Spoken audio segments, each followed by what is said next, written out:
Yo, what's up, guys? Let me make a quick disclaimer.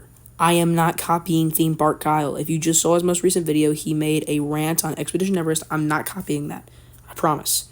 I was making this video a while before he posted that video. This is why Expedition Everest is the best roller coaster out of all the rides in all four Walt Disney Orlando parks. This is my personal favorite, and he said that in his video. So I'm going to show you guys why it's my favorite and prove him wrong. Anyway, make sure you go subscribe to the channel if you enjoy, and let's jump right into the video. Why Expedition Everest is the best ride in Disney World. Okay, so the facts for this roller coaster is its height is 80 feet tall, its track length is 5,577 feet, which is long for a roller coaster. Its top speed reaches 50 miles per hour. Its manufacturer, like most Disney rides, is Vekoma, and it has 2 lift hills. This ride was originally the most expensive roller coaster of all time whenever it first opened, reaching a $100 million price tag, until another Orlando ride, Hagrid's Magical Creatures Motorbike Adventure, beat it out by $200 million, reaching a $300 million price tag, and Guardians of the Galaxy Cosmic Rewind is believed to have cost $500 million, so Orlando is just a hub for really expensive roller coasters. Okay, so let's go ahead and go over this ride. You come out of the station to a lift hill, and you're probably thinking, oh, I thought the main lift hill was somewhere else. This is not the main lift hill. This is just the first lift hill out of 2. And then you drop down, and you're probably thinking right now, what is this for? Well, the whole reason why Disney made this was to imitate going through the forest. I also think it was just to waste time because they built the mountain further away, and they needed a way to get there. And then you get to the lift hill.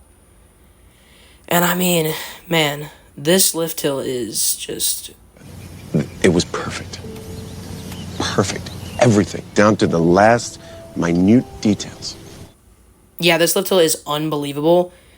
Going through this little section right here where you can see the painting of the Yeti and just the noises around you of the Yeti and of like the mountains, and you can see the mountain in front of you. Unbelievable job there. That was an unbelievable job done by Disney. They made that perfectly. And then you get to the top of the lift hill, and you go down this little drop right here to where you can see the snowy mountain, and you enter the Forbidden Mountain and take a couple left turns. That one left turn you just saw was a little janky, but I mean, that's okay. And then you come up, and oh my gosh, the track is broken. I know this is kind of corny for people who know what's going on, but for people who don't know what's going on, it's probably a little interesting. It's a little ominous. It's not that bad. And then, all of a sudden, you go backwards. Let's go. And then as you go backwards, you go down to probably the best part of the ride, this backwards section right here. And it's actually pretty intense. It pulls some laterals and definitely, at least I think, pulls some forces. I think it pulls a little bit of G's. In my opinion, when I rode it, I felt like I was like being pushed down into my seat. Like, I thought it was pulling something at least. And then you get to the Yeti projection, which I think is honestly great theming. I think the roar right there and then it breaking the track. I think it makes sense to not show the Yeti because the whole point of the ride is to not completely show the Yeti. It's like ominous and stuff. So the projection kind of shows the Yeti breaking the track and swinging away ominously. And then, as you can see, you can already tell by now you're going forward. I don't think there's any question. Like, Disney was not trying to make you not know you're going forward. And then you go forward into a great drop. I don't know why people say this drop is bad. This is a great drop in my opinion. It may not be the highest drop or whatever, but it is still a forceful and good drop.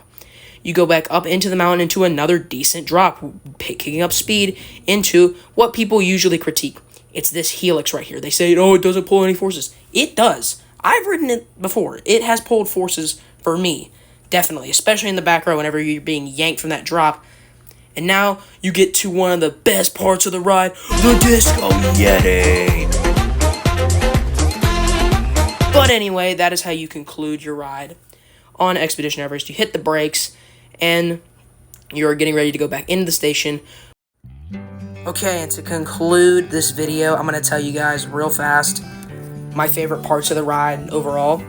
I think the theming is unbelievable. I think walking up to the mountain and just, this mountain is so ominous and amazing.